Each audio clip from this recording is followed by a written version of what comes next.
So, what really went down in the Greenville housing market last year? You've probably heard bits and pieces, but we're going straight to the data. We've got the full 2025 year-end numbers from the Greater Greenville Association of Realtors, and we're going to dig in to find the real story. If you could boil down the entire year into just one number, this would be it. An 8.5% jump in the number of homes sold. That's not just a little bump. That's the market hitting the accelerator, big time. And it's really our jumping off point for everything else we're about to see. So let's start by unpacking that 8.5%. What does that really look like? We're talking about actual houses, right? So let's get into the nitty-gritty behind this sales boom. And here you can see it plain as day. Just look at the difference between these two bars. We went from just under 16,000 homes sold to more than 17,000. That's over 1,300 extra sales. Think about that. That's 1,300 more families or individuals who found their place in Greenville last year. That's huge. And this wasn't just a flash in the pan either. The momentum just kept building. This number here shows pending sales were up too. And pending sales are a great way to see what's coming around the corner. A nearly 8% jump tells you that strong buyer demand was a solid, consistent trend all year long. Okay, so whenever you see that much demand, there's always one question that comes next, right? What in the world did all of this do to home prices? Let's take a look. But first, a real quick, and I promise important, clarification.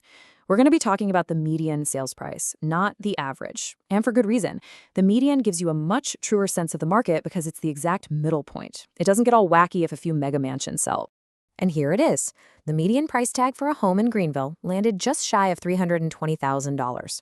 Now, that's a 1.7% increase. It's not some crazy, wild spike, but it is solid, steady growth. But this is where the plot thickens. When you split it up by property type, the story changes. Single-family homes, their median price climbed a healthy 2.2%. But look over at condos, their median price actually went down by over 5%. So yeah, what you were buying or selling really mattered last year. Okay, so we've got more sales and higher prices. Logically, you'd think that means there were fewer and fewer homes for sale, right? Well, this is where the data from 2025 throws us a total curveball. Let's just ask the question that every single buyer in 2025 was probably screaming into their pillow. With all this competition, was it getting basically impossible to find a home? And the answer, amazingly, was no, not even close. In fact, it was the complete opposite. The number of homes for sale didn't just grow, it shot up by a whopping 26%. This is a really big deal. It means that while buyers were flooding the market, sellers were too. Okay, so to really get what that inventory explosion means, we need one more quick term, months supply of inventory, or MSI. Basically, it's how long it would take to sell every house currently on the market. Anything under 4 months, and you're usually in a hot seller's market. And wow, this comparison tells you everything. The single-family market at 3.4 months was still chugging along in seller's territory. Homes were moving fast. But the condo market at 4.4 months was right there on the edge of a balanced market. That gave buyers a little more power, which helps explain that price dip we just saw. Makes sense, right? So we've got these two things happening at once. Sales are soaring, but inventory is also rising. It's kind of like a tug of war. So let's zoom in even closer. Where was the action the most intense? What parts of the market were just on fire? Just take a look at this table. Scan down that change column. The whole market was growing, but the activity in the upper price ranges was just explosive. Check this out. The $750K to $1 million range, pending sales there shot up by nearly 25%. That's why the demand was absolutely off the charts. But here's that inventory story popping up again.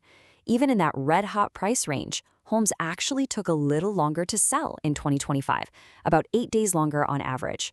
So even with insane demand, that bigger supply meant buyers had more to choose from and were maybe taking their time a bit more. So if we were to crown the growth champions of 2025, here's what it looks like. No shocker that the high-end market is at the top. But look at the others. The classic 3-bedroom homes saw a ton of growth. And condos, even with prices dipping, saw a massive almost 17% jump in sales. It just goes to show you how many different things were happening all at once. Okay, we've gone through sales, prices, and that really surprising inventory twist. Let's tie it all together. What are the big things you absolutely need to take away from 2025? The story of 2025 really comes down to these 3 things. First, the market was absolutely hotter, no question. More sales, higher prices. Second, and this was the big surprise, buyers actually had more choices thanks to all that new inventory. And third, the engine behind all that growth was really the high end of the market. That's where things just went wild. And that really leaves us with this final thought. 2025 was all about this tension between acceleration and expansion. You had a seller's dream of high demand clashing with a buyer's dream of having more options. It really makes you ask yourself, if you're in the market, which one of those matters more to you?